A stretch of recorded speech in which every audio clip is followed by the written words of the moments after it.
रीना परमार जी हमारे साथ जुड़ चुकी हैं। रीना परमार जी का भी सवाल हम लोग लेने की कोशिश करेंगे, लेकिन उसके पहले हमारे साथ गौरव तिवारी जी जुड़ चुके हैं। इनका प्रश्न है, मैम पावर ग्रिड में ऑप्शन में पोजीशन ले सकते हैं जनवरी सीरीज की? अगर हाँ तो कोई स्ट्रैंडल बनवा दीजिए आप प्लीज। ओके, पावर ग्रिड में यस ले सकते हैं। इन्होंने स्टार्टर बोला that he wants to play hedged, so यहाँ पर he is asking straight for the trade. Let me give ji that ji. then. No worries. Fine. अब ये चल रहा है 267 पर, थोड़ा सा समय लगेगा। जी मैम। 265। यू नो व्हाट, आप यहाँ पर आप डायरेक्शनल ट्रेड भी ले सकते हैं। You no need to have this straddle here, because straddle में आपकी प्रॉफिटेबिलिटी को मुश्किल जाएगी, आने में समय लगेगा। एंड जो स्कोप है चार्ट पर वो कंपैरेटिवली कम है, but still if you want to have a straddle trade which is likely safer approach, तो आप ले सकते हैं। फिर भी उसमें आपको जो परसेंटेज ऑफ प्रॉफिटेबिलिटी है थोड़ा कंपैरेटिवली डायरेक्शनल ट्रेड की कम होगी, लेकिन आपका रिस्क भी कम ही होगा। So here we have power grid June series 265 call option and 270 put option. इन दोनों की कंबाइंड जो कॉस्ट है, मैं स्ट्रैडल थोड़े अलग तरीके से करती हूँ। मैं डीप आईटीएम्स को या फिर आईटीएम्स को ट्रेड करना ज्यादा प्रेफर करती हूँ अगर मुझे स्टॉक में पोटेंशियल ज्यादा दिख रही है। So it might seems new to you, but this is what I do trade in such conditions for my members also. So, Power Grid Jan Series 265 call option at the rate of 8.20, and Power Grid Jan 270 put option at the rate of 5.85. Combined cost is going nearly 14, and जो target यहाँ पर एक combined आपको मिल सकते हैं वो start होते हैं 20, 22 एंड 25 तक। वाई? बिकॉज स्पॉट चार्ट पर यहाँ पर जो पोटेंशियल दिखती है पावर ग्रिड में 285 तक की बहुत आसान पोटेंशियल है स्विंग ट्रेड के माध्यम से, स्विंग ट्रेड के जरिए, एंड 293 तक। तो इस मूव में आपका ये जो डी आईटीएम वाला स्ट्रेडल है ये काम कर जाएगा, so you can trade okay this. And okay. इसमें जो स्टॉप लॉस आपको मेंटेन करना चाहिए अप्रोक्सीमेटली ₹7 का टोटल आपका एक स्टॉप लॉस होगा, और आज से पूरे महीने भर का नजरिया आपको लेकर के चलना है, which is likely to work. Okay ma'am, अब आईटी स्टॉक इन्फोसिस की बात कर लेते हैं। तमाम जो है बुरी खबरों के बीच एक अच्छी खबर ये आ रही है कि इन्फोसिस 2026 में 21,000 जो है फ्रेशर्स को भर्ती करेगी और 21 लाख तक का जो है वो पैकेज देने की भी बात आ रही है। प्रोग्रामर इंजीनियर के लिए जो है 4 स्लैब्स में जो है सैलरी को बांटा गया है। मेरे पास डेटा है। डिजिटल स्पेशलिस्ट इंजीनियर यानी जो ट्रेनी वाला पार्ट है उनको 7 लाख का पैकेज ऑफर किया जाएगा। स्पेशलिस्ट प्रोग्रामर L1 इसमें 11 लाख सालाना की सैलरी मिलेगी। स्पेशलिस्ट प्रोग्रामर L2 लेवल पर जो है 16 लाख का पैकेज, और स्पेशलिस्ट प्रोग्रामर L3 जो है उनको 21 लाख सालाना की पैकेज मिलेगी। तो अंबाला मैम, तमाम हम लोग जो आईटी स्टॉक्स को डिकोड करते थे तो कहते थे कि देखिए 12,000 लाखों लोगों की जो है नौकरी से निकालने की बात कही जा रही थी, छटनी होने की बात कही जा रही थी, लेकिन नए साल जो है उम्मीदों भरा आने वाला है मैडम। थोड़ा सा लगता है, और इट्स नॉट बिकॉज कि नए नए ज्वाइनिंग्स हो रही है, सिर्फ एक ही रीजन ये भी नहीं है। जी हमने स्टार्टिंग में ही कुछ बातचीत की है, डॉलर कंपैरिजन, हमारी इंडस्ट्री में भी पोजीशनिंग क्या है, वो सब चीजों के ऊपर भी आर लिटिल हाईलाइट्स तो डिस्कस हो ही चुके हैं। Now valuation gives comfort. कभी भी जब आप कोई नया पैसा डाल रहे हो तो कंपनी हायरिंग सिर्फ तब करती है जब उसके पास कुछ प्लान्स हो, राइट? जी। घर से बिठा के कोई किसी को पैसा नहीं देता। So they might have some some proposals in hand, they might have some order books in hand जिसको उनको फुलफिल करना है उनकी प्लानिंग्स के हिसाब से। अब इन्फोसिस अभी चल रहा है 1656 पर, एंड अभी रिसेंटली एज अ डिस्क्लोजर जब ये बायबैक वाला न्यूज आया था तो उसको in my portfolio I have encashed that. तो that's a disclosure, but today as on date it's not in my portfolio. So इसके बारे में अब मैं बात कर सकती हूँ। हालांकि जी जब आईटी वाले स्टॉक्स की बात चल रही थी तो टीसीएस वगैरह, विप्रो, इन सबके ऊपर हमने बात किया and it went well. Well, to be specific Infosys, तो ये एक पॉजिटिव न्यूज है जिसमें कंपनी का आउटलुक क्लियर होता है कि उनके पास में एक ऑर्डर बुक स्ट्रॉन्ग या फिर कुछ अच्छा दिख रहा है। अब उसको आपको कैसे हैंडल करना है? 1656 पर बाय कर लेना है? नो, आपको बाय करने के लिए जगह ढूंढनी है। एक फ्रेश बाइंग के लिए जगह मेरी नजर में 1550 से 70 के बीच में है, तो आपको ये यहाँ मिल जाएगा। थोड़े दिन वेट करिए, जब भी आपको इस भाव के आसपास में मिले वहां पर डरिएगा मत, क्योंकि आईटी स्टॉक्स वापस से अच्छा रन अप करेंगे। It's a cool off period, it's a pull back move जो अभी आप एक्सपीरियंस करेंगे आने वाले कुछ 10-12 दिन और।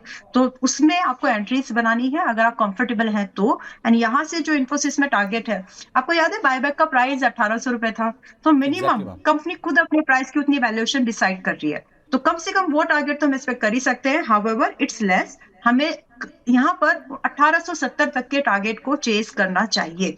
एंट्री जी। मैंने सजेस्ट की है, स्टॉप लॉस 1450 का मेंटेन करेंगे। Okay okay ma'am, IT sector की बात हो रही तो आईटी सर्विसेज सेक्टर में एक और बड़ी हलचल की तैयारी है। खबरें आ रही हैं कि कोफोर्ज डिजिटल इंजीनियरिंग कंपनी इनकोरा में हिस्सेदारी खरीदने को लेकर जो है एडवांस लेवल की जो है वो बातचीत कर रहा है। इस डील की जो वैल्यू है वो करीब $2 अरब, यानी अगर इसको आप भारतीय रुपए में कन्वर्ट करें तो 16,000 करोड़ रुपए के आसपास की बताई जा रही है। तो अगर सौदा पूरा होता है तो ये कोफोर्ज की अब तक की सबसे बड़ी मैडम इनऑर्गेनिक डील होगी और कंपनी के बिजनेस प्रोफाइल को कहा जा रहा है कि पूरी तरह से बदलती हुई दिखेगी ये डील। कैसा लग रहा है मैडम कोफोर्ज, और इस खबर को आप कैसे देख रही हैं? कोफोर्ज के लिए देखिए न्यूज बहुत बड़ी है, बट करंट प्राइस पर इट्स नॉट कंफर्टेबल बिकॉज ये अच्छा खासा रनअप कर चुका है, and this is the time where a patient and smart wise investor should wait to get a good entry. तो न्यूज फ्लो जब आ रहे हैं उस समय आपको प्राइस के साथ उसको जरूर मैच करके देखना है कि क्या अब खरीदूं, because fundamentals always tells you कि व्हाट टू बाय। तो कोफोर्ज आप अपने रडार पर रखिए खरीदने के लिए, but when technicals will help you to understand that. अभी ये दुगना महंगा है अपने सेक्टर से, विच गिव्स एन इनसाइट कि ठीक है थोड़ा सा रुकने में ही भलाई है, एक बेटर प्राइस मिलेगा। सो कोफोर्ज अभी 1674 के आसपास में है, मिलेगा ये आपको लगभग 1550 के आसपास। वहां पर खरीदने की कोशिश करिए, फिर डरिए मत, क्योंकि जो चीज 1670 पर अच्छी है वो जी 1550 के आसपास और भी अच्छी है। तो जी फंडामेंटल्स के हिसाब से अपने स्टॉक को फाइंड करके रखिए और अच्छे प्राइस पर खरीदिए। स्टॉप लॉस जरूर बताना चाहूंगी, 1350 should be the stop loss, and minimum target यहाँ पर 2100, 2100 should be the very first target. इसके बाद ट्रेल करके भी रख सकते हैं। जी जी। तो आप वैल्यूएशन बाइंग की जो है वो आप तस्दीक करते हुए कह रही हैं कि अगर हाई लेवल्स पे ना फंसिए, कुछ अगर जो है डाउनफॉल आए तो वहाँ जाकर आप निचले स्तर पर अच्छी खासी आप खरीदारी कर सकते हैं। अब मैडम, अब जैसे जी डिफेंस सेक्टर को लेकर हम लोगों ने डिस्कस कर लिया आज के शो में, अब एक रेलवे स्टॉक्स को लेकर भी रेलवे सेक्टर को अगर आप ओवरऑल देखिएगा तो मैम लगातार जो है आज 5वें दिन भी जो है वो तेजी देखने को मिल रही है। आज आरवीएनएल, रेल टेल, अगर आप आईआरएफसी देखिए, इरकॉन इंटरनेशनल, तमाम शेयरों में जो है अच्छी खासी तेजी देखने को मिल रही है। कहा जा रहा है कि एक तो बड़ा फैक्टर है कि आज से जो है जो किराए वाली, जो बढ़ोतरी वाली जो खबर आ रही है मैडम, कि एसी और नॉन एसी ट्रेनों में जो है 2 पैसे प्रति किलोमीटर की जो वृद्धि की गई है, आज से 215 किलोमीटर से अधिक की अगर आप दूरी की यात्रा जो अगर आप तय करते हैं तो उनके जो प्राइसेस में है उनमें बदलाव किया गया है, तो आज से लगता है लागू भी हो गया। तो एक तो फैक्टर ये है मैडम। दूसरा फैक्टर ये है कि मैं तमाम जो है पिछले अगर 1-2 साल से मैं अगर देख रहा हूँ, बजट को कवर कर रहा हूँ मैडम, तो जब भी बजट की सुगबुगाहट होती है उसके पहले तमाम जो भी हैं रेलवे स्टॉक्स हो, डिफेंस स्टॉक्स हो, या जितने भी जो पीएसयू स्टॉक्स हैं उनमें तेजी आ जाती है। क्या मेरी ये बात सही है या उसमें कोई गलत है तो आप मुझे करेक्ट कीजिए प्लीज। ये बात सही है, और जैसे जैसे क्वार्टर कंप्लीट होता है तब भी डिविडेंड ओरिएंटेड बात भी होती है, कहीं ना कहीं जी उस समय भी बाइंग होती है जहां पर, और साल के अंत वाला जो समय होता है जब बजट भी आना हो तो वहां पर मोमेंटम थोड़ा सा और स्ट्रांग बनता है। ये पहले भी देखा गया और हर बार ऐसा रिपीट होता है मोस्ट ऑफ द केसेस में।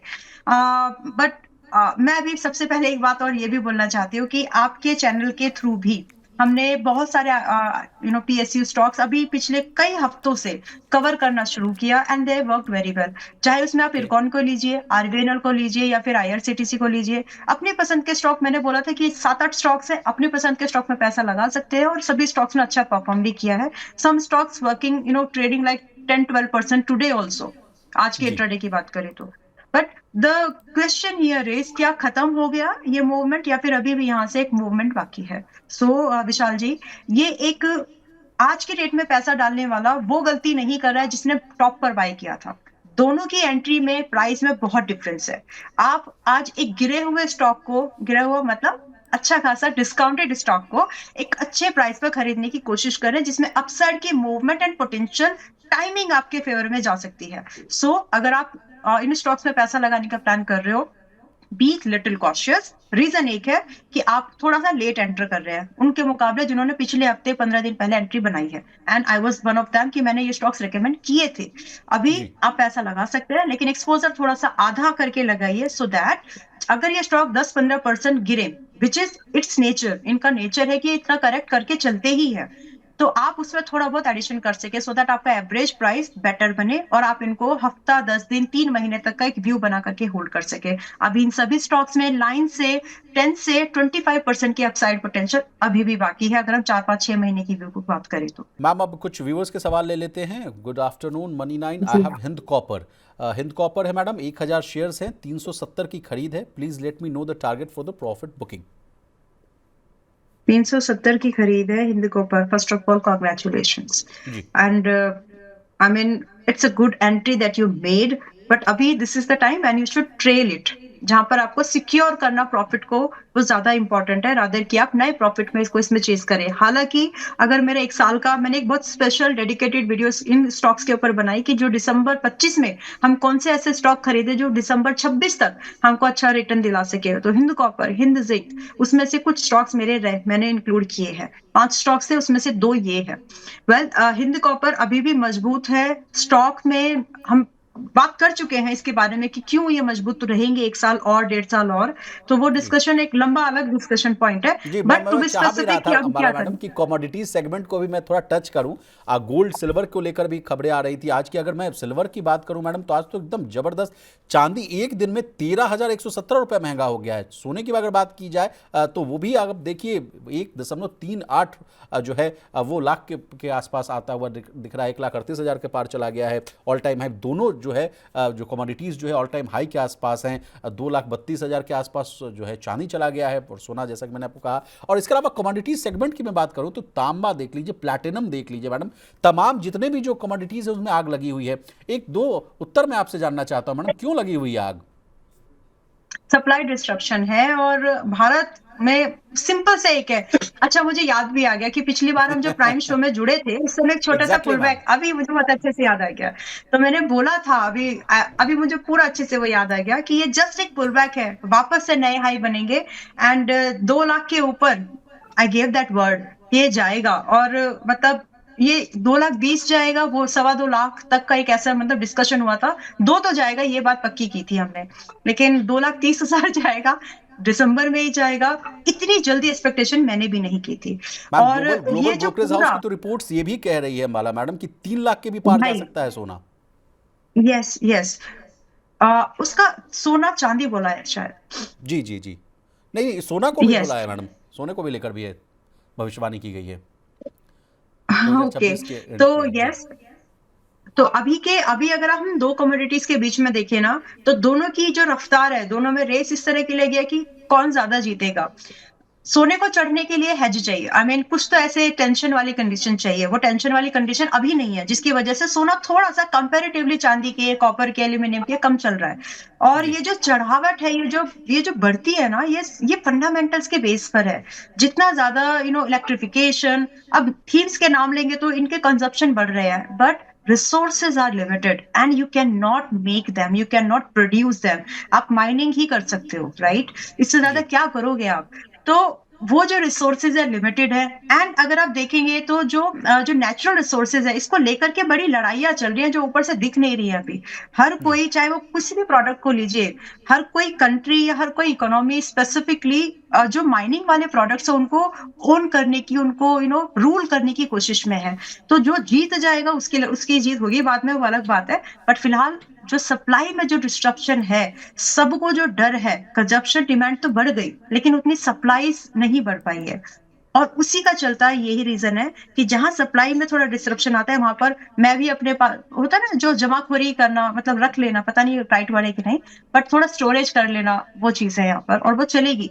क्योंकि अचानक से आप कहीं से कोई नया रिजर्व ला करके, माइनिंग करके, प्रोडक्ट बनाना, उनको प्रोड्यूस फाइनल प्रोडक्ट में डाल के मार्केट में सप्लाई करना, it takes lot of years. Immediately supply को मीट करने में प्रॉब्लम है। और इसीलिए जो आपने शुरू में बात भी की थी ना, कि महंगाई क्या, क्यों फर्क पड़ेगा, क्यों हमारे एक्सपोर्ट महंगे हो सकते हैं, ये सब रीजन है। जितनी ज्यादा कमोडिटी महंगी होगी उतनी ज्यादा हमारे लिए हमारी कॉस्ट महंगी होगी। सो इट्स जी ऑल लाइक एक से एक चैनलिंग है ये पूरा। सो अभी भी ये मेटल्स स्ट्रांग ही रहेंगे, इसमें कोई दो राय नहीं है। अगर मैं ये बोलूं कि निफ्टी ईटीएफ या इंडेक्स ईटीएफ ज्यादा अच्छे परफॉर्म करेंगे या फिर ये हमारे commodity will win for the next 1 and 2 years। Okay okay. तो मैम अब नेक्स्ट सवाल है शंकर सिंह साहब का। इनका सवाल है ABFRL पर 82 की खरीद है, 1200 शेयर्स हैं मैडम। 1200 शेयर है एंड खरीदी कितने की है इनकी? 82 82। 82। Okay. So do you have a view for another 3 quarters? If yes, ma'am try to add some. ये बता नहीं रहे मैडम, बोल रहे शेयर एवरेज करें, होल्ड करें कि एग्जिट करें, प्लीज राय दे दें। यस, मैंने वो उस चीज़ को समझते हुए मैं ये बताने की कोशिश करूँगी कि आप अगर आपका नज़रिया अप टू 3 क्वार्टर्स है, try to add something here and I request you in fact a sincere suggestion maintain a stop loss at 6-7 ₹66 का स्ट्रिक्ट स्टॉप लॉस लगाओ और यहाँ पर आप एक एग्जिट एवरेज वाला ढूंढिए जिसमें कि एवरेज एग्जिट आपका 94 पर एक बनेगा मिनिमम फर्स्ट टारगेट। उसके लिए तो आप बिल्कुल होल्ड कर सकते हैं। इसके बाद अगर आपका प्रॉफिटेबल मार्जिन रहता है, थोड़ा कुशन रहता है, तो फिर आप 100 तक के लिए, 105 के लिए भी इसको रख सकते हैं। So averaging is something that you can do in it as of now, ताकि आपका एग्जिट जल्दी मिल सके, अदरवाइज थोड़ा सा प्रॉब्लम जाएगी। तो ज्यादा रिस्क ना लो, लेकिन थोड़ा बहुत एडिशन कर सकते हैं, एवरेज कर सकते हैं। ओके, नेक्स्ट सवाल है मैडम जी, इनका ट्राइडेंट पर। वो 30 रुपए के आसपास इन्होंने खरीद रखा है, 500 शेयर्स हैं। ट्राइडेंट। अच्छा, हिंद कॉपर पर व्यू रह गया, हिंद कॉपर खरीदिए। जी प्लीज अभी बता जब दीजिए मैडम, कमोडिटी की 1000 बात हो शेयर्स गई थे, है तो 370 के आसपास। हाँ, हाँ, तो अभी मैं भी आपका कमोडिटीज ट्रेलिंग जो वाले है सेगमेंट में फंस गया। वो मेरे पोर्टफोलियो में आज की डेट में 36% वेटेज कमोडिटी पे है। तो खैर, जी अभी है, हाँ, 425 रुपए का एक ट्रेलिंग जरूर लगा लीजिए ताकि आपका अच्छा खासा प्रॉफिट आपके सिक्योर हो जाए। And it is the race for the 520 से लेकर के 600 की रेस है ये, रख ओके लीजिए। जी, and then we will move to Trident, 30 की खरीद, ट्राइडेंट 500 अभी शेयर्स। 26 रुपए। जी, इनकी बाइंग्स कितने की मैंने मिस कर दिया 30 की है विशाल मैडम, जी। 30 की है, 500 ओ शेयर्स हैं। गॉड। ओके, इसमें एवरेजिंग तो करने के लिए मैं सलाह नहीं दूंगी अभी। It's not something that you can average. आप स्टॉप लॉस जरूर रख लीजिए, अगर हिट हो जाए तो दुख मत करिएगा। Try to use that money in some other stocks, यहाँ पर जो कि प्लीज 25 रुपए। सजेशन भी दे दीजिए अंबाला मैडम, अगर स्विच करने की अगर आप हाँ सलाह जी। दे रही हैं तो ट्राइडेंट से हटकर कहाँ पैसा लगाएं? ओके, देखिए शक्ति इसी पंप है, प्राइस अभी रेंज के ठीक ठाक आसपास लग का रहा है। अगर आप स्टॉक निकाल पाएं तो बेहतर होगा हमारे व्यूअर के लिए। ऐसा मुश्किल हो जाएगा। ओके मैं ओके, क्योंकि प्राइस और स्टॉक में थोड़ा सा जी जी वो जी प्लीज टाइमिंग, बता उसके लिए दीजिए। फिर टाइम चाहिए। जी मतलब जी I need time for that. But अभी के लिए ट्राइडेंट में you should maintain a stop loss at 25.70। 25 रुपए ओके 70 पैसे का स्टॉप लॉस मेंटेन करिए and then only you should wait. आप ओके वेट कर सकते हो, लेकिन stop loss should be there this time. And okay आपका जो एक, अगर आपका स्टॉप लॉस नहीं ट्रिगर होता है, I mean couple of days या जैसे भी, till that time stop loss is intacted, then आप 30 रुपए एंड 32.50 ये टारगेट्स के लिए वेट कर सकते हैं। But I request and suggest, दोनों वर्ड में यूज कर रही हूँ, तो आप मेरा समझ जाइए। आप वो स्टॉप लॉस जरूर मेंटेन करिएगा इसमें। जी, एक लास्ट जी, यस। एक लास्ट सवाल अंबाला जी मैम, उसके बाद जी। शो को वाइंड अप कर देंगे। आइनॉक्स विंड है, लास्ट सवाल, 149 की खरीद है, 250 शेयर्स हैं। इस पर भी शंकर सिंह साहब सब आपसे जवाब मांगने।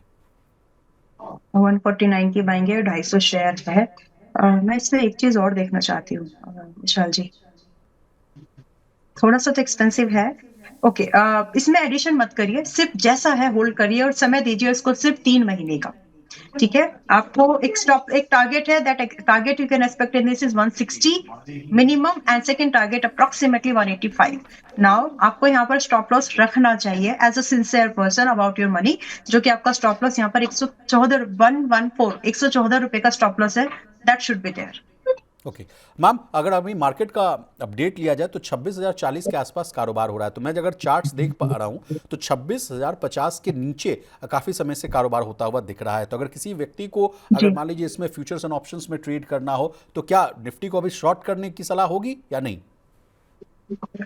यस, आपका अगर नजर, बट मैं बीटीएसटी सजेस्ट नहीं करूंगी, 2 दिन का हॉलीडे है, Saturday Sunday. But okay yes, अगर आप एक इंट्राडे प्ले कर रहे हो तो अभी आपके पास में 1 आवर का टाइम है। आप एक स्टॉप लॉस रख लीजिए 26,100 का, दैट्स इट। और इसके ओके अगेंस्ट में आपका जो टारगेट है अप्रोक्सीमेटली आप 25,990 का पहला टारगेट एंड क्लोज टू, बस एक ही टारगेट, उससे ज्यादा की नीचे ओके, की तो गुंजाइश क्या नहीं आप है आज की इंट्राडे में। क्लोजिंग 26,000 के नीचे देख रही हैं या नहीं? यस, ओके ओके, छब्बीस चलिए हजार के अब नीचे आपने बोला, no no no no no, जी, छब्बीस ओके हजार एक सौ के नीचे देख रही हो। और ओके ओके 26,000 के ऊपर, मतलब 26,100 और 26,000 के अंदर ही क्लोज होने वाला है, इसके नीचे भी नहीं जाने वाला है। ओके ओके ओके, चलिए वीलमाला मैम, आपका बहुत शुक्रिया। आपने कीमती समय दिया और तमाम विषय को बहुत ही आसान भाषा में विस्तार से समझाने की कोशिश की। अगर जाते जाते अगर आपका कोई डिस्क्लेमर हो तो प्लीज़ दे दीजिए, उसके बाद शो को हम लोग वाइंड अप कर देंगे। जी, विशाल जी, बहुत सारे स्टॉक्स डिस्कस हुए, जैसे कि नाम नहीं ले रहे, लेकिन इरकॉन वगैरह वगैरह। मैं यहीं पर इसका शॉर्ट कर लेती हूँ। वो स्टॉक्स डिस्कस हुए हैं जिसमें कि हमने मनी 9 पर भी और दूसरे प्लेटफ़ॉर्म्स और अपने मेंबर्स के पास भी स्टॉक रिकमेंडेशन दी है from the prime community of our. तो वहाँ पर वो स्टॉक्स हैं। As far as is my concern कुछ कोई ऐसा स्टॉक नहीं था जो मेरे पर्सनल पोर्टफोलियो में है, सिवाय इन्फोसिस जो कि थोड़े दिन पहले मैंने ट्रेड किया और अभी नहीं है। That already I shared in between the show. Rest trading and investment are subject to market risk. जो स्टॉक आप खरीद रहे हैं, सोच समझ के खरीदिए। आपके पैसे से का ख्याल आपसे ज़्यादा कोई नहीं रख सकता। Just keep in mind. Thank you so much.